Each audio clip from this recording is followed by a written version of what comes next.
Hola, hello everyone. My name is Ke. I'm from China, and I'm also the one of the co-founders of the Association of Chinese Camino Friends in China. And this association was established in 2017. There were 4 of us who all walked the Camino, and we decided to found an association so that we will be better able to promote the Jacobin culture and the Camino in China, because it takes more organization and effort to do so. And we decided to have this association, and also we have our own kind of mission statement, which is to promote the Camino, to serve the pilgrims, and to promote the cultural exchange between China and Spain. So currently, our association, we provide some services. The basic service is information about the Camino, such as the history of the Camino and different routes and how to prepare for the experience, like the mochila, also the equipments. And we organize trips as well. For example, we just organized a group of Chinese pilgrims to do the French way from Sarria in the past week. So this is one of the services we do, like information, organize trips, and also we manage different social media accounts, because it's a better way to provide more than just text and images, but also short videos, and it can reach more people, especially young people in China. I think we try to focus on a few areas of our service to Chinese pilgrims: information and communication.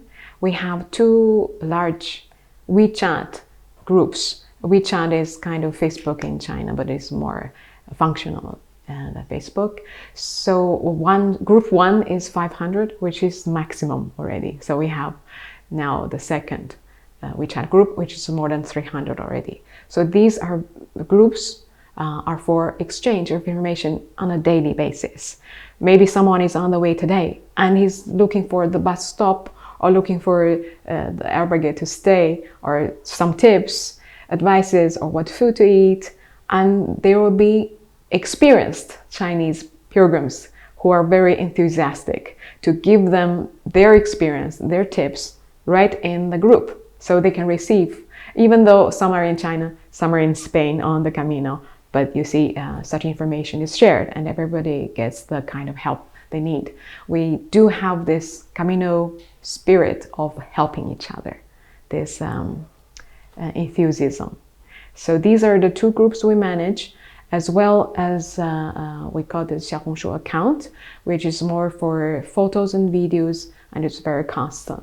So these are the ways or the platforms we have to promote the Camino in China currently. We also have we call it sharing sessions, organized in different cities, different locations, because China is very big. So we have to travel to different cities, sometimes in the coast, sometimes in the south, or in the west, in the north, to meet with local Chinese pilgrims in that city, and maybe some neighboring cities as well. Every year, maybe once in a year, in different places. And like this year, for example, we just had such sharing sessions in Beijing, in Shanghai, in Hangzhou, which is not very far away from Shanghai, and also in Guangzhou, these cities. And in Beijing and Shanghai in particular, we collaborated with the Cervantes Institute in those 2 cities. So we would have a venue, a place to meet with the pilgrims. We also have some research and publication. Myself, I studied my PhD in Spain from 2019 to 2022. I did my PhD research on Chinese pilgrim experience of the Camino. So maybe later I can share more about their experience from a more scientific point of view. Yes, and this is we published some papers together, our research group, and also we engage in a little bit in publication. For example, we have published, or I should say, we are publishing a book about Chinese pilgrim story. So it involves, for example, 60 different Chinese pilgrims. Each one, on average, contributes at least 2 stories on different experiences, such as the motivation, why they did the Camino, and the friends they met on the way that touched them, and their spiritual and inner experiences, also some purely cultural experiences, or nature, landscape, or food, anything. So they can share, and also the inspirations they have, like what they learned from the Camino that can be, let's say, followed in China to also promote our cultural heritage, our cultural roots. There are many things we can learn from the Camino. So this publication one, and another project we have already finished is it has a Spanish title called Entre dos Confines. Entre dos Confines is bilingual, actually. It's both in Chinese and in Spanish. And we have 50 classical palabras or proverbs and sayings from Chinese and from Spain. For example, we have walk 10,000 miles and read 10,000 books and walk 10,000 miles. It's like you learn by walking. This is one of the ancient proverbs in China, but we use a Camino image to go with it. So together we see each other in each other's culture through the Camino. We see, or people see from the Camino, which is a Spanish or Western cultural heritage, but in Chinese or Oriental wisdom and tradition, we also have such wisdom in words. And on the Camino is an image, so we see each other there. And also Chinese landscapes, images, and Spanish proverbs. So such a book. I wish I had the book today, but we just finished. No, I didn't have our luggage yet. It's not with us. Later, if one day we can have a book for the Fundación, we would like to present that to you. I first learned about the Camino in 2013 from a friend, Spanish friend, because I was about to travel in Europe. So I asked him to advise me, what should I see? Where should I go? And he said, do you want to do like a tour, maybe a week for 10 countries like that, like a tourist? Or you like to really experience Europe in a profound way? I said, of course, the later. And he said, maybe you should walk the Camino. I said, what is the Camino? What is that? And he introduced the Camino, the history and the atmosphere and experience to me. I said, wow, is there such a thing where you can walk, in the countryside, the nature, but at the same time, you can meet with people from anywhere, from all over the world. Instead of going to more than 100 countries, you meet people from those 100 countries on the same way.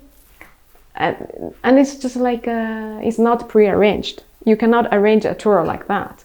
It's just providence. I say, oh, this sounds so interesting. I cannot believe there's such a thing. I must experience it. So that's what I did. In 2014, I walked my first Camino, the French way. I started from Burgos. It took me, because I walked slowly, it took me about 3 weeks to reach Santiago. And along the way, I started alone. But on the way, I made so many friends. I encountered so many people from countries I've never heard of, not before. But we became friends and we walked together every day. We helped each other. We felt so comfortable with each other. I give one example of a companion of mine is from Estonia.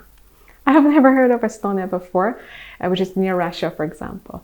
And eventually we walked so comfortably together. And eventually we became very good companions and reached Santiago together to receive the Compostela.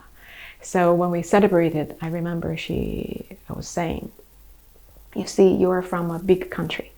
I'm from a small country. But now we are friends. We're all pilgrims on the Camino.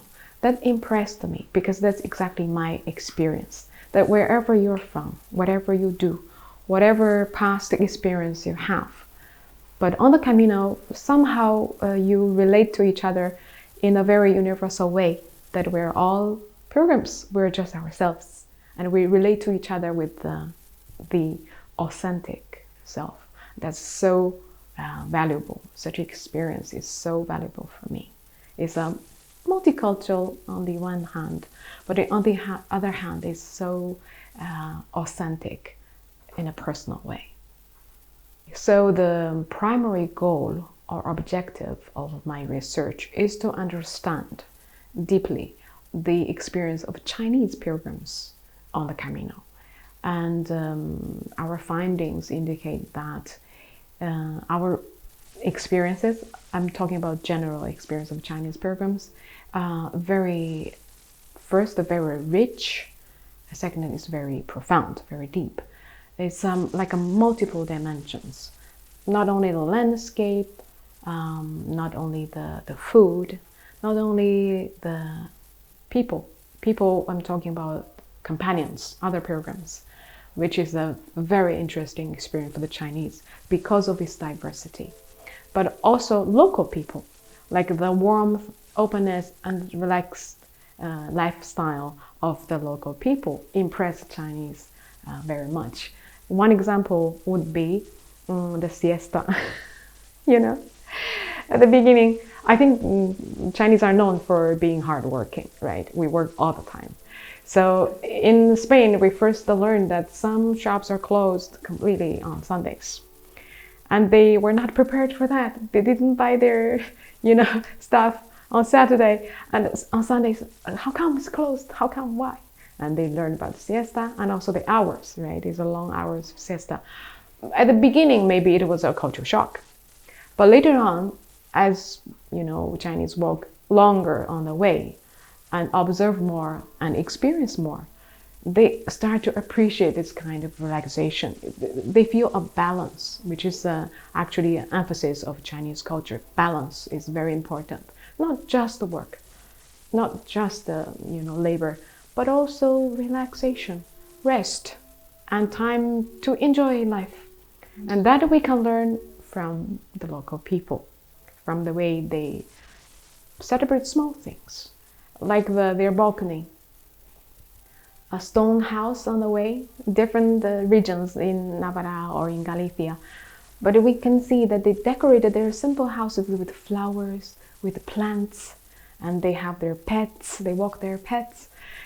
That kind of lifestyle is not about money, it's about how you see, how you view life, how you like to live your life.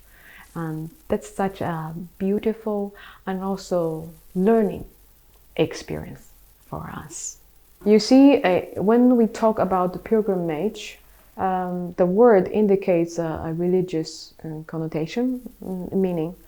And I would say in China, because most people, especially currently, do not believe in any very institutionalized religions. But I would say that spiritual traditions have always been there to search for the transcendent, for example. But if you talk about religious pilgrimage in particular, and we do have the Zhuanshan in Tibetan Buddhism. there's a sacred mountain, and once in a lifetime, at least a believer is supposed to worship that mountain starting from home.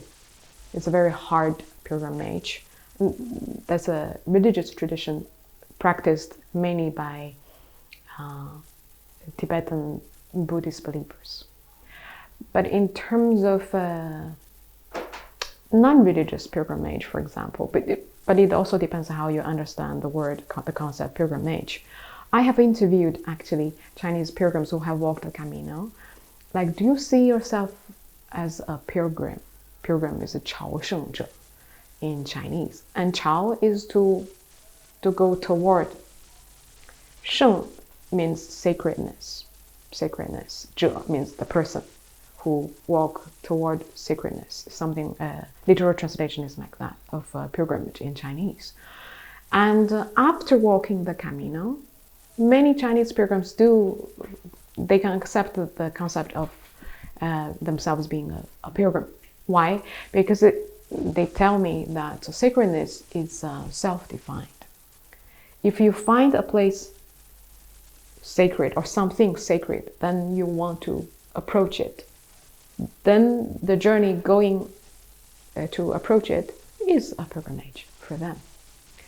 It could be a place, but it could be a value, something of value, like self-perfection, self-improvement, or something pure in life, or the meaning in life. And they're walking this Camino, which is in Spain, but for their inner sacredness. If they do that, they see themselves as a pilgrim. It doesn't have to be religious, because they're not religious, and they don't walk out of religious motivations. So in this sense, they see themselves as pilgrims, and you can call them Chinese pilgrims. It's appropriate.